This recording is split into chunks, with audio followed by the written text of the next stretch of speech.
Hey everyone, welcome to another edition of The Bullet. My name is Paul Lathrop. I'm the Deputy Director of New Media for the Second Amendment Foundation. Normally today is Tom Knighton's day to join me. However, he had to step away. He's got a daughter having an 11th birthday. That only ever happens once. And so he's spending the day with her, joining me today. And it's good to see him. Good friend of mine, Jon Anderson. He is the director of. I'm jealous, man.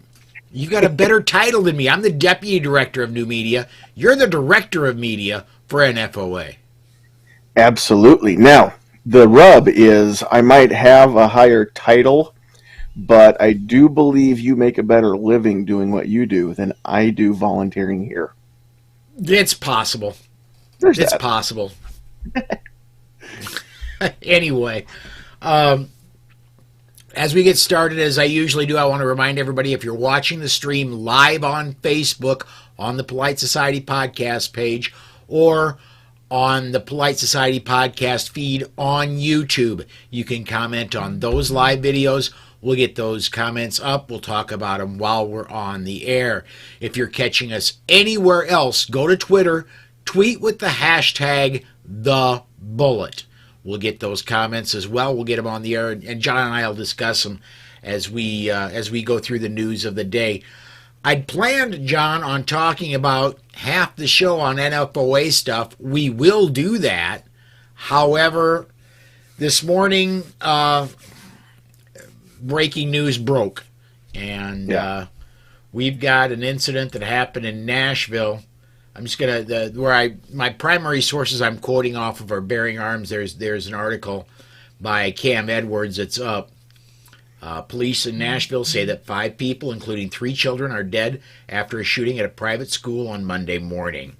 Authorities report the suspect was engaged by responding officers and was apparently shot and killed at the scene, but not before she was able to turn her gun on students and staff. This was at the Covenant School. There are about 200 students there. And then update, they've identified the shooter as a 28-year-old female. She formerly attended the school, which stops at, I believe they stopped there at 8th grade, although it could be 6th grade. I do not remember off the top of my head. She was armed with 2 rifles and a handgun. Little bit of a unicorn here, John. We don't ever get mass killers that are female, and here's one. This is just an oddity, dude. What do you think? I don't know what to think at this point. I know that you typically have a policy where you like to let 72 hours go by before you make personal statements on something, and that's usually for the best. So they are still gathering a lot of info. We don't know much about the situation.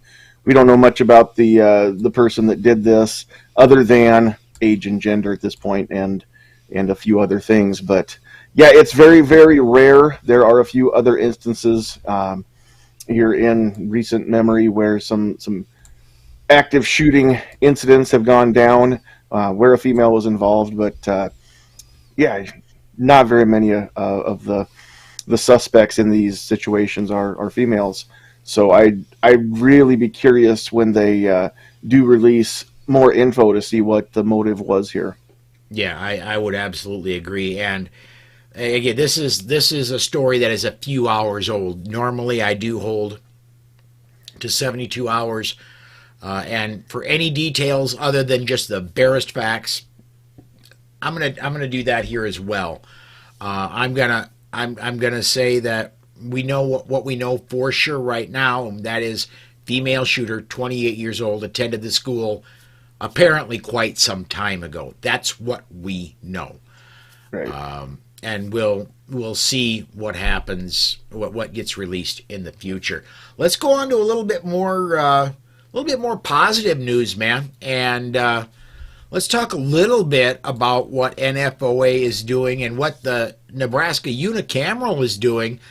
The permitless carry is coming up, and as opposed to Florida, yours really is almost constitutional carry. I don't want to say it's totally constitutional carry because I can't carry a full auto M16, but your permitless carry is moving forward in the legislature. What's going on there, man? Yeah, it's been kind of a lot of hurry up and wait here in Nebraska. We keep getting questions almost daily, wanting to know what the status is, when are they going to vote again. For people that aren't familiar with Nebraska's legislative setup here, we have just one house, which is why they call it the unicameral. So we have a state senate, and then the people ourselves, the voters, are considered the second house because we have a few options for recourse there. But ultimately what happens is any bill that makes it out of its given committee has to go through 3 different rounds of debate on the floor there, the Senate chamber. And all of the conservative bills this year have been, at least one of the state senators who is not conservative has vowed that she will slow the whole process down and filibuster every single conservative bill that comes through. So it has been kind of a slow process. And like I said just a little bit ago, a lot of hurry up and wait. We don't get a lot of notice ahead of time when a given bill is finally scheduled and makes the agenda. So we do have that info. It will sometime tomorrow hit the Senate floor again for the second of the 3 rounds of debate. In the first round, they had to go a full 8 hours of debate before they could call for a cloture vote, which is the vote that overcomes the filibuster. We have no reason to believe that the full time won't be taken up again the next 2 rounds. This round, they only need to go 4 hours before they can call for a vote. And then if it passes, it will go back to what they call enrollment and review. Anything that would be amended gets put in there.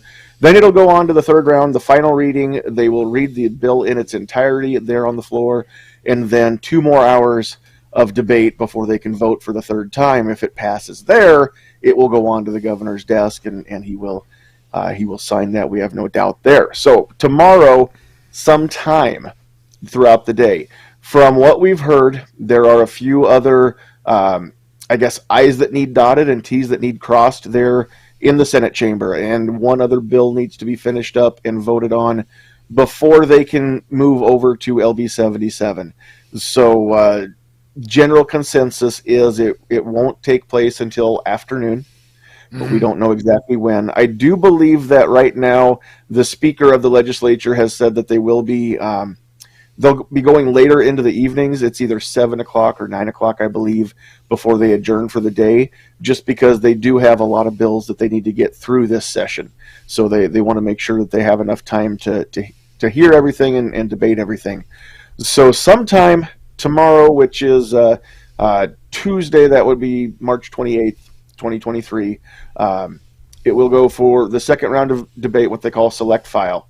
And if anybody is close enough to Lincoln to be there in person in the gallery there at the Senate chamber, we would encourage all of the supporters of LB 77 to show up. We do know from the previous round of debate that the opponents, those moms that wear the red T-shirts, they were there, and more than 1 or 2 of them. There were a good dozen or so the day that I was there in the gallery. So the more supporters that we can get to show up in person, the better it looks. And also, go ahead. I want to clarify a couple things here, if I could, real quick. Now, unicameral is the camel with 1 hump. The bicameral is the camel with 2 humps. Have I got that right? I think that's right. Not being a smoker, I don't know my camels as well as other people do, but and this is select file, not select fire. You had me excited there for a second. I'm sorry, there's no fun switch on our Senate. There's that place is where fun goes to die.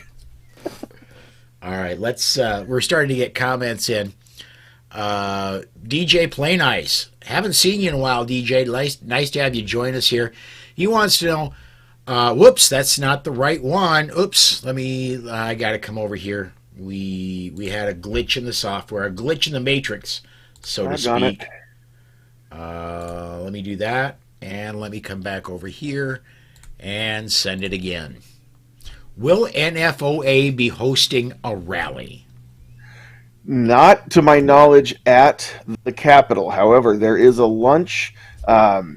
We have, I'm not the only one that has access to our social media posts, so our president and myself both will put posts up throughout the day, and I did see one earlier today. I knew that there was a post, and then this has been one of those days where life just keeps happening, and I haven't had much time to slow down and catch up. So I know that there is a lunch that will be happening. Go to the NFOA Facebook page, Nebraska Firearms Owners Association, and check that out. Those of you that are not on the Facebook, before we get done here, I will try to dig those details up for you. Very cool, very cool. And now I got my title switched. What happened was the question was still, they just came over to my title instead of in the instant feedback where it should have been. Technology, man, when it screws up, yeah. When it works, it's great. Yeah, exactly. I want to get this one up as well. DJ's going right along my line of thoughts. Dromedary. There we go. Yes, that is the camel with one hump. The Bactrian camel would be the one with others, if we want to get into that discussion later. All right. So there are 3 rounds of debate. 8 hours, which has been completed. Yes. And 4 hours, which is expected to happen tomorrow, and then 2 Right. hours, which will happen, I'm hoping, relatively soon after that. One will hope. We have several very, very huge bills to get through in the unicameral this year, only one of which pertains to firearms. But as far as conservative bills go, there are at least 4 doozies this year that they do have to debate. So it has been taking up a lot of time. If they don't get started tomorrow early enough to finish their 4 hours, it will have to continue in the morning. But Okay. by this time on Wednesday, we should have had a vote, and we'll know better what that's going to look like. And do tune in Wednesday because, well, you need to tune into John on Wednesday because that's when his show is. You're at 8 p.m. Central Time, the only time zone that matters, right? That's right, and anybody who says otherwise must live in a different time zone. And I'll be looking for information. I'll bother John earlier in the day. We'll find out what's going on, and then if you want to know what's going on, you can find out here Wednesday at 5 p.m. Central Time as well. Now, the governor has already said that he'll sign this if it comes across. Am I getting that right? I don't know if this governor has put out a formal statement. I know last year when we had a similar bill come through, then Governor Ricketts had publicly committed to signing the bill. We've got a new governor now. I do not know if Governor Pillen has officially stated that he will sign it. However, we have no reason to think that he would not sign it. One of his campaign ads featured him holding a pump shotgun and pumping the action on that for emphasis during the ad last year when he was running for office. So we know he's a pro-gun individual, and he's a very conservative person as well. So again, no reason to expect that he's not going to sign this. This is Nebraska. If he wants reelected, he'll sign it for sure. We had a gun-toting governor here in South Dakota before we got Nome, and constitutional carry, or permitless carry as I prefer to call it, because constitutional carry, like I said, constitutional carry is I can drive my tank down the middle of Main Street. Nobody cares. That's constitutional carry. The permitless carry was up in front of our former governor twice. The said governor, who was supposedly a gun dude, vetoed it twice. So I'm hoping your governor does more than just hold a shotgun on his campaign ads. I'm hoping he's an upstanding guy. Sure. We got a few more stories and anybody that wants to comment, we can come back to this at any time. Can I just, before we move on, Paul, can I Yep. throw out one more thing, too? We do have a call to action. We would like some help, especially from the Nebraskans who would happen to be catching this here tonight. Moving into tomorrow with the LB 77 select file debate coming back, we want you to actually have a little skin in the game, Nebraska. If you want this to pass, you're going to have to get involved, and you're going to have to let the senators know exactly what you expect of them. So in the first round, we had 36 senators that voted to pass the bill on to the next round. And 35 of them, of course, were senators who didn't introduce the bill. So if you need to get a hold of that list, again, you can find that on our social media at NFOA, but contact all 35 of the senators alongside Senator Brewer who had voted yes. Email them, call their office, get documented that you contacted them, and just thank them for their vote and encourage them to vote yes again 2 more times throughout the session here and get this bill passed. You can contact Senator Brewer's office as well and just encourage him and thank him for repeatedly submitting this bill over and over again, session after session. And again, these senators don't get a lot of atta-girls or atta-boys, so those go a long way. And if anybody really wants to get proactive, you can contact the other senators, the other 13 of them, who did not vote to pass the bill along, and just ask them very politely to reconsider their position. And while we're talking about it, if anybody out there knows that if Governor Pillen has announced he plans to sign it if it comes to him, I would love that info if you know that out there. Otherwise, let's contact the governor and encourage him, if that bill gets to him, that he will sign it. Amen. A couple comments here real quick. First of all, from the Facebook side, Roderick says, if a person can legally own a gun, they should not get in trouble for carrying that gun. Yeah, we're absolutely on the same page there. And I got 2 of them from DJ that I'm going to get up. First one here, he says, as governor, I will always defend your right to keep and bear arms. I support the constitutional right of every law-abiding citizen to defend themselves and their families. That apparently was when he was still running for the office. And yes. He also followed up with, that right shall not be infringed upon, period.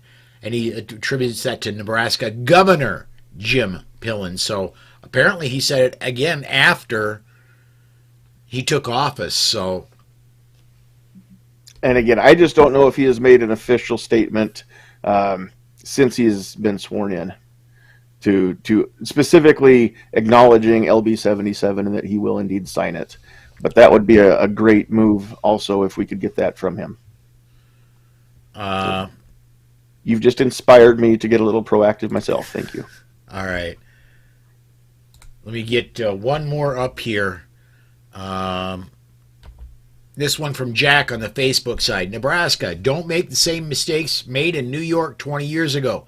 You've got to make sure the people that represent you have your gun rights front and center of their minds. So I think Jack would like Nebraskans to get a hold of their senators as well.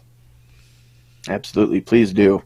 And even if you're not a Nebraskan, but you have a vested interest here, you have friends or family here, you own land here, you vacation here, you work or play in the state, that means that you have a vested interest in the state, and you can sure contact the senators and explain that position too, that you may live in a different state, but your opinion still has a little more merit.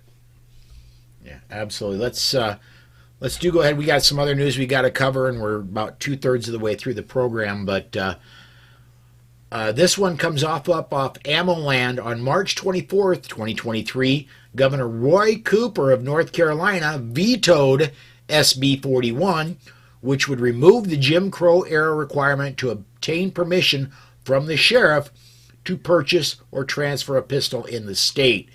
Federal background checks would still be required. Governor Cooper vetoed a similar measure in 2021. The difference this year is it passed with a veto-proof majority in the Senate and in the House. There are 3 Democrats in the House that joined the Republicans to pass it this year. If only one of those continues on and joins the Republicans to override the veto, it will become law without the governor's signature. Uh, if this were to happen, North Carolina, Nebraska, they're population-wise they're similar, and they're both rural states. Mm-hmm. So, I mean, if this were to happen in Nebraska, you could buy a gun anywhere in the state except for Omaha and Lincoln. So, same thing down there. You can buy a gun anywhere except for Charlotte and probably anywhere up in the, I want to say, my brain is failing me. It's up in the northeast corner. But anyway. Are you thinking of Raleigh? Yeah, Raleigh, exactly. So, because there's multiple lawsuits on the state level against the Raleigh sheriff right now, because and this guy is a piece of work. If you want to buy a pistol, you apply for a pistol purchase permit. He will send a request for records to the VA for every person that applies, even those that have never been in the military. Oh, wow. And when the VA doesn't have records, he just says, well, I'm waiting for the VA to send me records before I approve this pistol purchase permit. And it's taking 18 months and longer to get these permits. I'm very glad the legislature's about to do away with this, it looks like. Yeah, we have a similar law here, too. Although we are a shall issue state when it comes to that purchase certificate as well. And those that hold their concealed handgun permit, that also works in lieu of the purchase certificate. But yeah, to buy a handgun in the state of Nebraska, same type of a deal. There's no politics to it. It's just a requirement, which is kind of a double-edged sword. When it's a shall issue type of a situation, I don't like that you have to go get that permission. However, background checks are still the law of the land. And so that certificate says that you've had the background check. So with that in hand, then you can cash and carry a handgun anywhere in the state. Gun show, mom and pop store. The only exceptions are the big box stores with a corporate policy to run the NICS check every time, no matter what. But so there is some good to it. But when it's a May issue like that, absolutely, that is complete and utter nonsense. Absolutely, and should this not get the veto overridden, and should it not become law that you no longer have to get that pistol purchase permit, I'm certain in today's post New York State Rifle and Pistol Association versus Bruin, there will be lawsuits on the federal side that will end it. Yeah. Another story I got, and this one as well came off of AmmoLand. Gun store owners in Washington State are reporting ridiculous sales as a ban on assault rifles works its way through the legislature.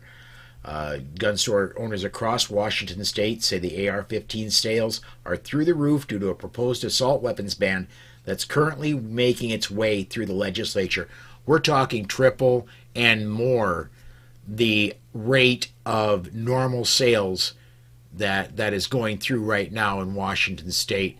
Last year they had a mag ban go through, and for, I want to say, it was a good 4 or 5 months, nobody that made magazines was shipping anywhere other than Washington State because they were buying so darn many magazines.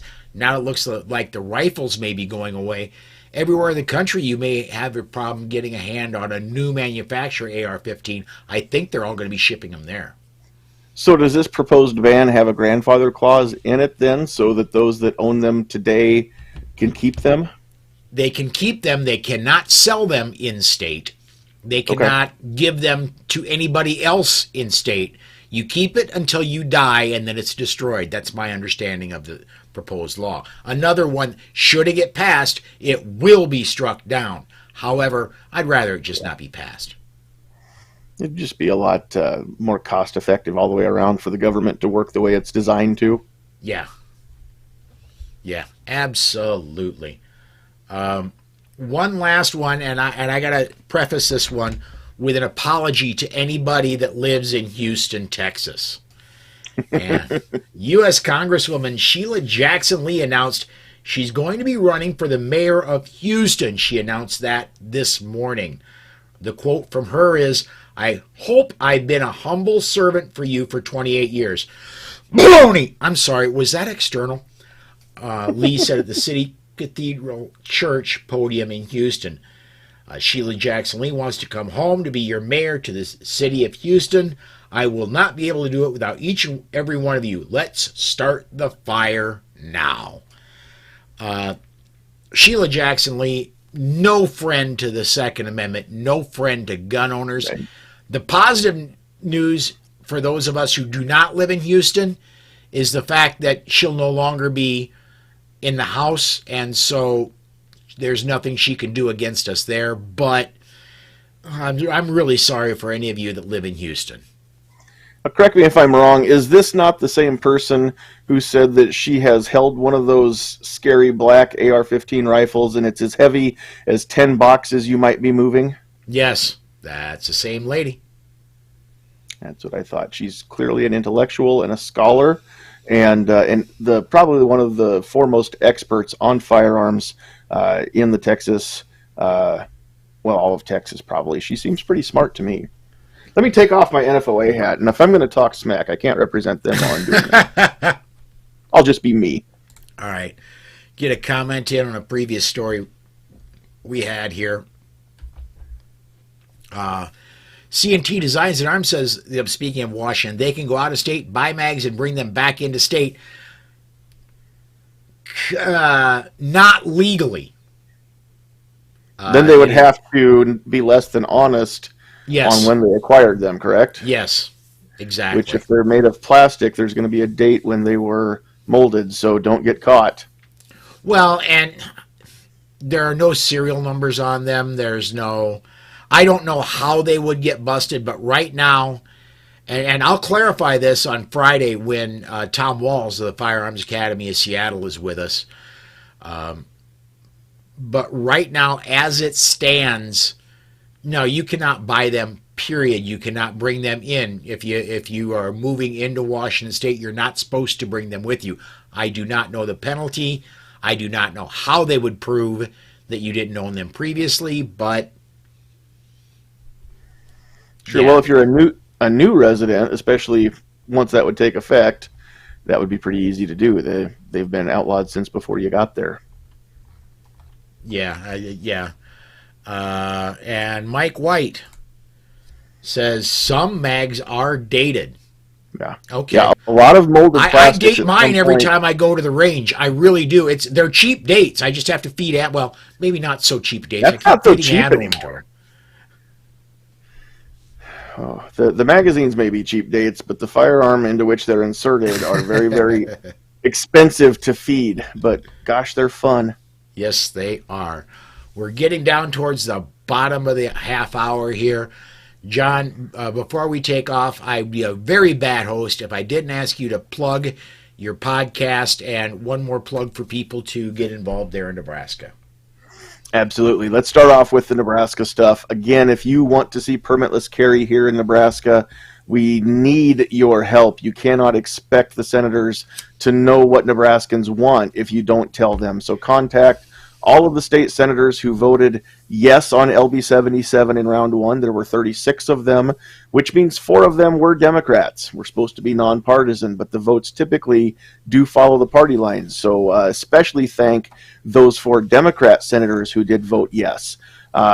And contact those, don't only thank them, encourage them to vote yes again and stay the course, not be wishy-washy, but that's what we need people to do. And if you do it via email or phone call, or it's a little late now, by regular mail directly to their office, it does get logged that there was that contact.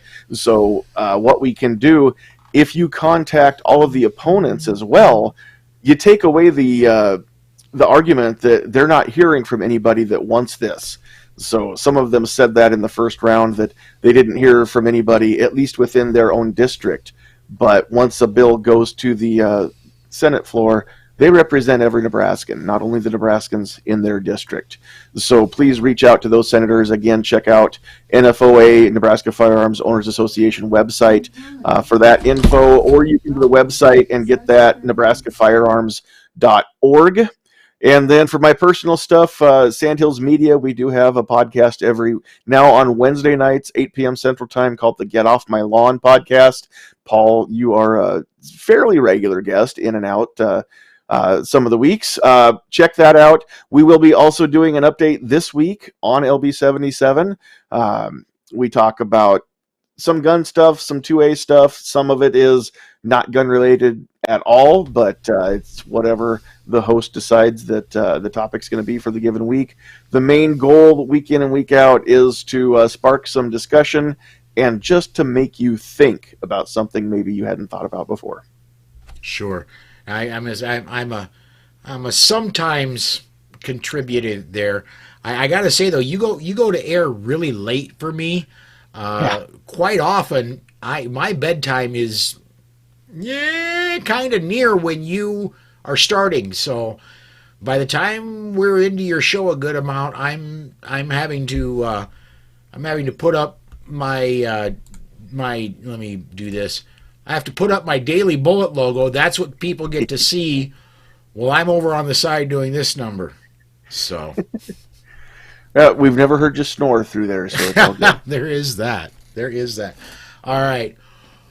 Well, on my end, everybody, please do keep joining me 5 p.m. Central Time. Again, the only time zone that matters the rest of this week.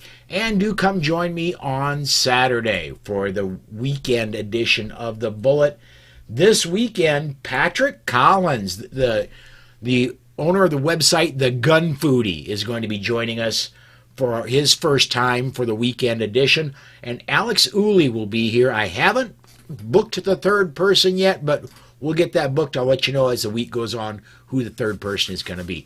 So Tuesday through Friday, 5 p.m. Central Time, Saturday at noon. Until then, everybody, thanks for watching. Podcast listeners, thanks for listening, and we'll see you